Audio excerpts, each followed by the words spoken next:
अस्सलाम वालेकुम and welcome to my YouTube channel. आज का जो बेसिकली हमारा जो टॉपिक ऑफ स्टडी है वो डिफरेंट टाइप्स ऑफ मसल्स है। तो आइए चले हम इसको डिटेल में स्टार्ट करते हैं। ऑलमोस्ट ये चैप्टर हमारा चैप्टर नंबर 2 जो सेकंड ईयर न्यू बुक हमने स्टार्ट किया था वो ऑलमोस्ट कंप्लीट होने वाला है हमारा। तो अब देखें, सबसे पहले अगर हम टाइप्स ऑफ मसल्स की बात करते हैं ना, तो हमें सबसे पहले मसल्स के बारे में पता होना चाहिए कि मसल्स क्या है। मसल्स सिंपली हम गोश्त को कहते हैं जो हमारे बॉडी के अंदर एग्जिस्ट करता है। सिंपल सा डेफिनेशन मसल्स का ये है कि मसल्स एक टिश्यू होता है जो कॉन्ट्रैक्ट भी कर सकता है और रिलैक्स भी कर सकता है। लेट सपोज मिसाल के तौर पर अगर हम अपने हाथ की मूवमेंट करते हैं, लेट सपोज मैंने इसको इस तरह फोल्ड किया, तो बाइसेप का साइज जरा क्या हो गया, बड़ा, और ट्राइसेप का साइज जरा क्या हो गया, छोटा। तो एक कॉन्ट्रैक्ट हुआ और एक क्या हो रहा है, रिलैक्स। तो इसको हम क्या कहेंगे, बेसिकली मसल्स कहेंगे। तो मसल्स एक टिश्यू है जो कॉन्ट्रैक्ट भी हो सकता है और रिलैक्स भी हो सकता है। और उसके अलावा मसल्स के बारे में स्टडी करना कहलाता है मायोलॉजी, जो अक्सर पेपर में एमसीक्यूज पूछ लेते हैं कि ये बता दो स्टडी ऑफ मसल्स को हम क्या कहते हैं। तो study of muscles is known as myology. अब इसके बाद हमारे डिफरेंट टाइप्स ऑफ मसल्स हैं। आपके बॉडी के अंदर बहुत सारे मसल्स एग्जिस्ट करते हैं। आपके बुक में सिर्फ 3 मेजर इंपॉर्टेंट टाइप्स को दिया हुआ है जिसको हम पढ़ेंगे। सबसे पहला स्केलेटल मसल, दूसरा है कार्डियक मसल, और तीसरा है स्मूथ मसल। इन 3 मसल्स को आपके बुक में जरा डिटेल में दिया हुआ है, तो इसको हम डिटेल में यहाँ पर पढ़ते हैं। सबसे पहले देखें, अगर हम लोकेशन की बात करते हैं ना, सबसे पहले लोकेशन क्या होती है कि अगर हम स्केलेटल मसल की बात करते हैं, वो मसल्स हमारे बॉडी का जो अटैच हो हमारे स्केलेटन से, हमारे हड्डियों से अटैच होता है, वो मसल कहलाता है स्केलेटल मसल। अब वो मसल जो हमारे हार्ट के अंदर मौजूद है उसे हम कहते हैं कार्डियक मसल। और वो मसल जो हमारे बॉडी के अंदर हॉलो स्ट्रक्चर्स बना रहा है, ट्यूब लाइक स्ट्रक्चर्स हमारे बॉडी के अंदर जितने भी है, जैसे कि हमारा डाइजेस्टिव ट्रैक्ट, पूरा खाने की जो पूरी नाली है वो हॉलो स्ट्रक्चर है। तो वो हॉलो स्ट्रक्चर पूरा किसका बना हुआ होता है, स्मूथ मसल्स का। तो हमने यहाँ पर लोकेशन की बात कर ली कि स्केलेटल मसल्स हमारे स्केलेटन से अटैच हुआ हुआ रहता है और कार्डियक मसल्स हमारे हार्ट में मौजूद होते हैं, जबकि स्मूथ मसल्स हमारे बॉडी के जितने भी हॉलो स्ट्रक्चर्स हैं उनको बनाने का काम करते हैं। अब यहाँ पर सेकंड इंपॉर्टेंट एमसीक्यूज में आपको बताता चलूँ, इन तीनों मसल्स की अगर हम बात करते हैं तो एनिमल्स के बॉडी के अंदर मोस्ट अबंडेंट जो मसल पाया जाता है, सबसे ज्यादा जो गोश्त पाया जाता है या मसल्स पाया जाता है, वो स्केलेटल मसल्स होते हैं। आमतौर पर हम गाय बकरों को ज़बाई क्यों करते हैं, ताकि हम उनसे गोश्त हासिल कर सकें और डेली लाइफ में हम उसको यूज कर सकें। तो वो जो गोश्त होता है उनका बेसिकली हड्डियों से अटैच हुआ हुआ रहता है, तो वो बेसिकली है क्या, स्केलेटल मसल। तो सेकंड इंपॉर्टेंट एमसीक्यूज मैंने आपको बता दी कि स्केलेटल मसल हमारे बॉडी का मोस्ट अबंडेंट मसल है। अब हम इसके प्रॉपर्टीज को या फीचर्स को पढ़ते हैं वन बाय वन। अब देखें, अगर हम सेल की बात करते हैं ना, लेट सपोज एक स्केलेटल मसल के सेल को हम बाहर निकाल लेते हैं और उसको हम स्टडी करना चाहते हैं।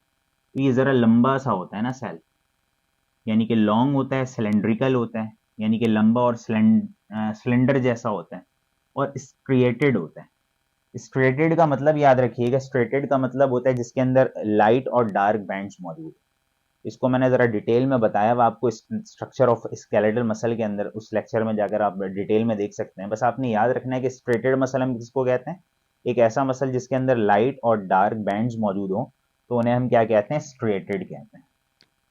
तो आई थिंक ये कॉन्सेप्ट आपको क्लियर हो गया होगा। स्ट्रेटेड का मतलब क्या है, वो मसल्स जिसके अंदर लाइट और डार्क बैंड मौजूद हो, या वो सेल जिसके अंदर लाइट और डार्क बैंड मौजूद हो, उसे हम क्या कहते हैं, स्ट्रेटेड मसल्स कहते हैं। तो अगर आप स्केलेटल मसल के सेल को निकालेंगे तो सेल लंबा सा होता है, सिलेंड्रिकल जैसा होता है और स्ट्रेटेड होता है। स्ट्रेटेड का मतलब इसके अंदर लाइट और डार्क बैंड्स मौजूद होते हैं। जबकि अगर हम कार्डियक मसल के सेल की बात करते हैं तो इसके अंदर सेल्स बहुत सारे होते हैं, लेकिन इनके सेल्स की खास बात पता है क्या है, ये ब्रांच्ड होते हैं। आप देख रहे हैं, आप यहाँ पर क्लियर देख सकते हैं कि ये पूरा सेल का एक गुच्छा गुजर रहा है, यहाँ पर ये कनेक्ट हुआ हुआ है, ये दूसरा वाला गुजर रहा है, फिर ये देखें यहाँ से कनेक्ट हुआ हुआ है, ये यहाँ से कनेक्ट हुआ हुआ है, यानी कि सारे सेल्स आपस में क्या, इंटरकनेक्टेड। और बीच बीच में इनमें एक डिस्क मौजूद होता है जिसको हम कहते हैं इंटरकैलेटेड डिस्क। ये डिस्क बेसिकली क्या करता है, इन सेल्स के न्यूक्लियस को एक दूसरे से क्या करके रखता है, सेपरेट करके रखता है। तो कार्डियक मसल्स के जो सेल्स होते हैं वो ब्रांच्ड होते हैं। ब्रांच का मतलब एक दूसरे से अटैच हुए रहते हैं, सिलेंड्रिकल होते हैं, लंबे लंबे से होते हैं, और इनमें इंटरकैलेटेड डिस्क होता है, जैसे कि बनाया हुआ मैंने, ये रहा एक न्यूक्लियस, ये रहा दूसरा न्यूक्लियस, बीच में जो डिस्क लाइक स्ट्रक्चर है इसको हम कहते हैं इंटरकैलेटेड डिस्क। जो एक न्यूक्लियस को दूसरे न्यूक्लियस से सेपरेट करके रखते हैं। और ये भी स्ट्रेटेड होते हैं। स्ट्रेटेड मसल्स आप ऑलरेडी जानते हैं किसको कहते हैं, जिसके अंदर लाइट और डार्क बैंड मौजूद है। तो कार्डियक मसल्स के सेल्स के अंदर भी क्या होता है, लाइट और डार्क बैंड मौजूद होता है, जब भी हम इनको क्या कहते हैं, स्ट्रेटेड मसल्स कहते हैं। तो अगर हम स्मूथ मसल्स की बात करते हैं तो स्मूथ मसल्स के जो सेल्स होते हैं ना वो स्पिंडल शेप्ड होते हैं। स्पिंडल शेप्ड का मतलब क्या हो गया, बीच से मोटे होते हैं और साइडों से क्या होते हैं, पतले। और ये नॉन स्ट्रेटेड होते हैं। नॉन स्ट्रेटेड का मतलब स्मूथ मसल्स के सेल्स में आपको डार्क और लाइट बैंड्स नहीं मिलेंगे। तो यहां पर हमने दो पॉइंट डिस्कस कर लिया, एक सेल, और सेल के साथ साथ हमने किसको डिस्कस किया, अपीयरेंस को, कि वो नजर कैसा आता है। नाउ अगर हम थर्ड फीचर की बात करते हैं, न्यूक्लियस की, एज वी नो कि हर सेल के अंदर न्यूक्लियस मौजूद होता है। तो अब देखें आप, ये मसल्स के सेल्स हैं लेकिन इनमें न्यूक्लियस आप देखें, रेड से मैंने बनाया हुआ 1 2 3 4 5 6 बहुत सारे न्यूक्लियस हैं। तो इट मीन्स कैसा होता है इनका सेल, मल्टी न्यूक्लिएटेड। ये पेपर में एमसीक्यूज बड़ा पूछ लेता है कि ये बता दो इंसान के बॉडी के अंदर कौन से सेल्स मल्टी न्यूक्लिएटेड होते हैं। तो एक सेल्स हमारे स्केलेटल मसल का सेल होता है जिसको हम कहते हैं मसल फाइबर, यानी कि इन सेल के अंदर न्यूक्लियस एक से ज्यादा होता है तो ये मल्टी न्यूक्लिएटेड है। दूसरा मैंने ऑलरेडी बताया हुआ कि हमारे बोन के अंदर ऑस्टियोक्लास्ट सेल होता है, वो मल्टी न्यूक्लिएटेड होता है।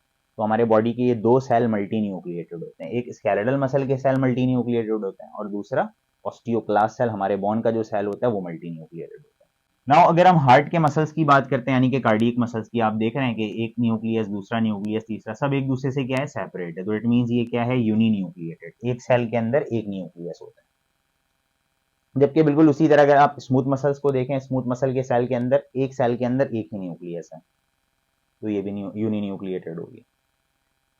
नाउ अगर हम नेक्स्ट फीचर की तरफ मूव करते हैं, साइज के हवाले से बात करते हैं कि इनके सेल्स का साइज क्या होता है। बेसिकली स्केलेटल मसल के सेल का जो साइज होता है ना वो सबसे बड़ा होता है, तो very large in size, up to 100 micrometre इसका साइज होता है ना। एक सेल का साइज 100 माइक्रोमीटर से थोड़ा सा ज्यादा ही होता है। फिर उसके अलावा अगर हम कार्डियक मसल के एक सेल की बात करते हैं तो ये जरा लार्ज होता है, 20 माइक्रोमीटर तक का होता है साइज में। जबकि स्मूथ मसल्स के जो सेल्स होते हैं वो बहुत ही स्मॉल होते हैं, छोटे छोटे से होते हैं, और इसकी साइज क्या होती है, 8 माइक्रोमीटर। तो ये आपने याद रखना है, साइज के हवाले से हमने बात कर लिया। नाउ अगर हम नेक्स्ट पॉइंट की तरफ मूव करते हैं, नर्वस कंट्रोल।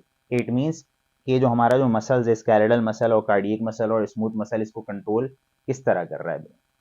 अब देखें अगर हम नर्वस कंट्रोल की बात करते हैं ना तो ये वॉलंटरी इन एक्शन होता है हमारा स्केलेटल मसल। मिसाल के तौर पर मुझे अपने हाथ को मूव करना है तो मैं अपनी मर्जी से, मेरी विल के ऊपर ये मूव कर रहा है, तो इट मीन्स ये हमारे अपने कंट्रोल में, तो इसको हम क्या कहते हैं, वॉलंटरी इन एक्शन। जबकि हमारा जो हार्ट बीट है, मुसलसल दिल धड़क रहा है, आप हार्ट बीट को रोकना चाह रहे हैं, नहीं रुकेगा, वो कंटिन्यू हार्ट बीट करता रहता है, तो इट मीन्स क्या है, इनवॉलंटरी इन एक्शन। कि अगर हम स्मूथ मसल की बात करते हैं तो ये भी क्या है, involuntary in action. Involuntary in action का मतलब क्या हो गया कि आप फूड खाते हैं तो फूड डाइजेस्ट होना स्टार्ट हो जाता है, आप डाइजेशन को रोक सकते हैं, नहीं रोक सकते। तो इट मीन्स ये आपके कंट्रोल में है ही नहीं, तो इनवॉलंटरी होता है in action.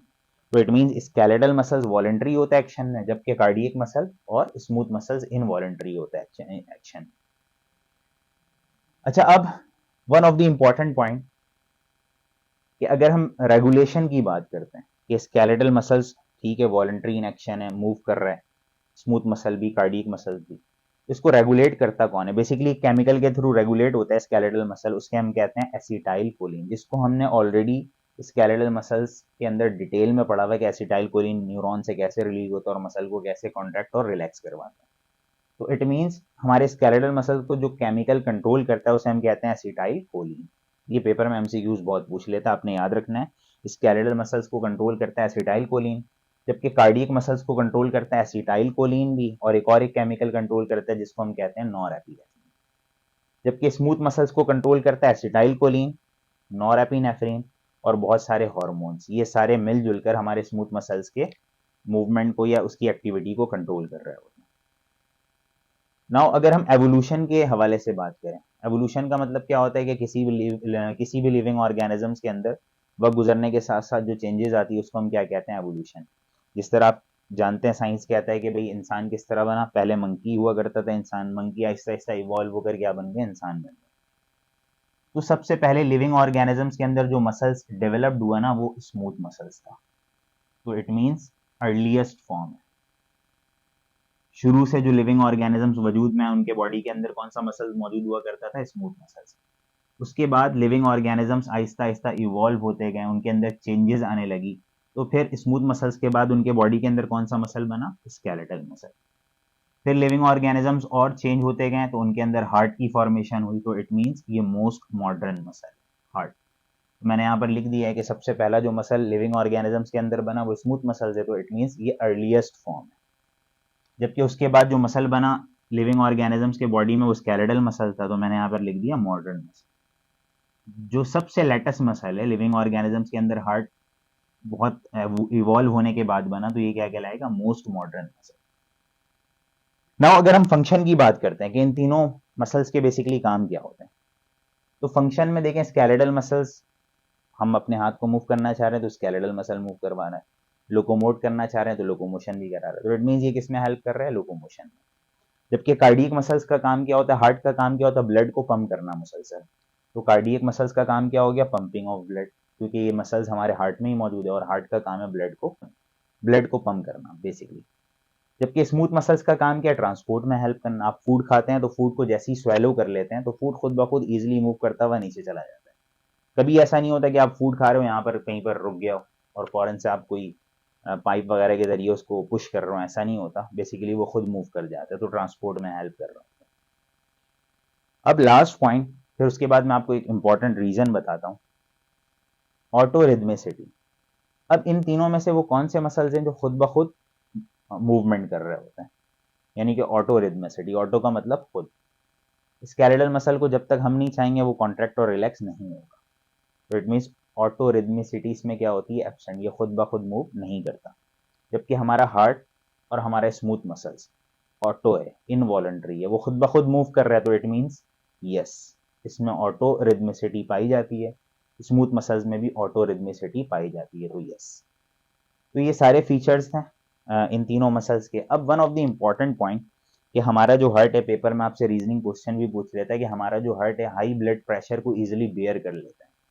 Heart basically blast कभी नहीं होता। उसकी वजह क्या है? हार्ट के अंदर जितने भी सेल्स आप देख रहे हैं सारे आपस में क्या है? इंटरकनेक्टेड। कनेक्ट होने की वजह से हार्ट के ऊपर जितना भी प्रेशर आ जाए हार्ट उसको बेयर कर लेता है, बर्दाश्त कर लेता है, ब्लास्ट नहीं होता, क्योंकि इनके सेल्स आपस में क्या होते हैं? इंटरकनेक्टेड होते हैं।